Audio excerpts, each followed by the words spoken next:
finally guys हाम्रो leg काटिसक्यो दुःख चाहिँ एकदम रहेछ हामी यत्रो काटेको हामी आज त्यहाँबाट आएको 3 लेग भइसक्यो हामीले अनि फाइनली अब म फाइनली गाइज म चाहिँ फर्स्टमा भएँ किनकि मलाई एकदम गाह्रो भइरहेको थियो त्यो भएर मतलब आउन गाह्रो भइरहेको थियो त्यो भएर चाहिँ म छिटो हिँडेर आज फर्स्टमा पुग्यो अनि साथीहरू सबै आउँदैछ फाइनली एउटा टिम चाहिँ गइसक्यो अब हाम्रो टिममा फर्स्ट टिम हो अब हामी जानुपर्ने हुन्छ हामी चाहिँ उताको डाँडामा यो डाँडा पछाडि हो त्यो हिउँ पर्छ त्यही हो हामी जानुपर्ने सो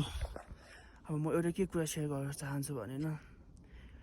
गाह्रो छ केटा हो गाह्रो छ यसोमा टिप्दा अब हामी जस्तो गरिबहरू अब यही खाए यहीबाट त पेट पाल्ने हो तर गाह्रो चाहिँ एकदम रहेछ साथीहरू एकदम लास्ट भर्खर आउँदैछ मान्छे तलबाट यो दुनियाँ छ तर आउँदैछ तलबाट अझै बाँकी छ आउन त्यही हो गाइज अब यस्तो ठाउँमा बसिरहेको छु म यस्तो छ फाइनली गाइज अब हामी चाहिँ माथि पुगिसक्यो आइसक्यो एकजना यहाँबाट आइरहेको छ एकजना अझै यहाँबाट आउँदैछु 2 मिनट आउँदैछ उहाँहरू त्यस्तो छ यहाँ आइसक्यो गाह्रो छ केटा सक्छौ गाह्रो छ यसले काट्नु हामी कति घन्टा लाग्यो यहाँ अब 6-7 घन्टा लाग्यो होला है अनि बिहानै हिँडेको हामी गाइस फाइनली अब हामी पुगिसक्यौँ यता एकजना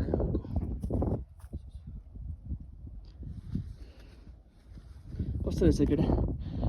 गाह्रो छ केटा है हामी गरिबको लागि पेट पाल्न एकदम गाह्रो हेड गाइस एकदम गाह्रो है बस पर्दैछ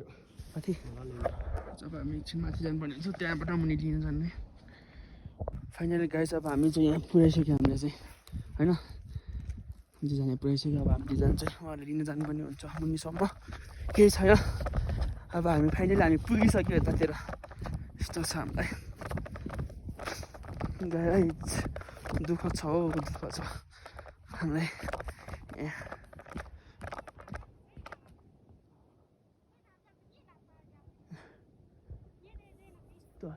हामी चाहिँ उतै पछाडि होइन हामी पछाडि होइन यो पछाडि जानुपर्ने हुन्छ फाइनल अब हामी पुगिसक्यो अब हामी त्यही पछाडि एउटा पानी भएको ठाउँ छ त्यहाँबाट चाहिँ अनि एकछिन त्यहीँ बस्नुपर्ने हुन्छ आज राति त्यही हुन्छ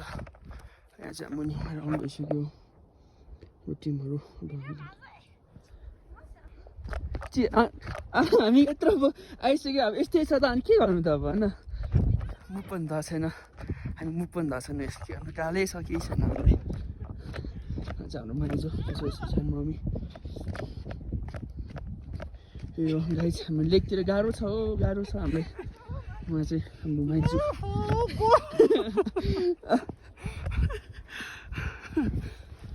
हजुर मेरो सानो मम्मी कस्तो छ गाह्रो छ सबलाई यहाँतिर हिजो त मलाई एकदम लेखान एकदम गाह्रो आज हल्का आज सजिलो छ दिदी कस्तो छ त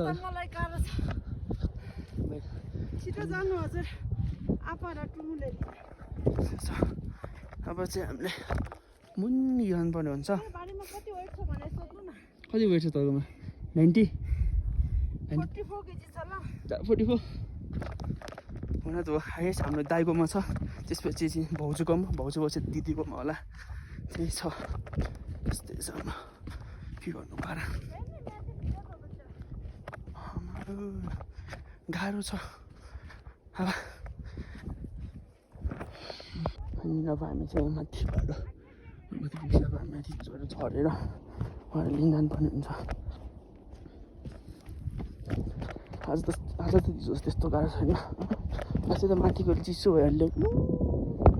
त्यसले गर्दा चाहिँ गाह्रो भयो मलाई आजको चाहिँ सजिलो भइरहेको छ सजिलो पनि पर्दैन हामी त गाली हुन्छ कपडा फोहोर यस्तो हुन्छ यहाँतिर बाबा पनि गाई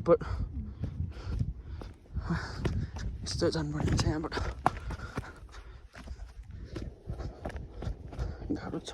गाह्रो छ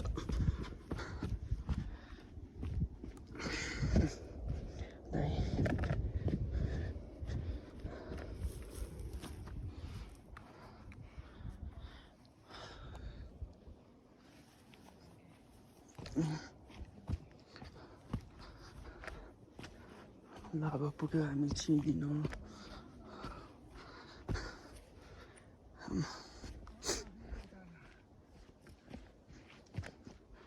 किन यस्तो बनाएको हुन्छ भने थाहा होस् न होइन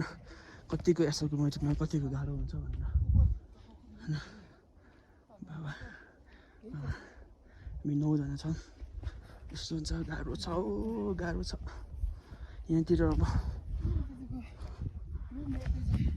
अब सोया अब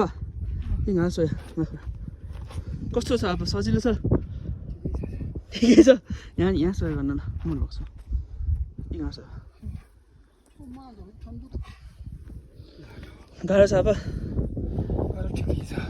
मामालाई कस्तो छ सर हामी त यो ठाउँमा छ त यो माक्सेल लेकमा गाह्रो छ है मामा कस्तो छ आफ्नो ठाउँ पुग्नु गाह्रो भन्नु पर्दैन क्या हजुर अब त ठाउँ पुगिसक्यो नि के छ कस्तो लाग्यो मलाई त ठिकै लाग्यो उताको लेक चाहिँ गाह्रो लाग्यो यो लेक त मलाई सजिलो लाग्यो गाह्रो छैन यो लेकमा दुःख लाग्छ यो वर्ष आएको काठमाडौँ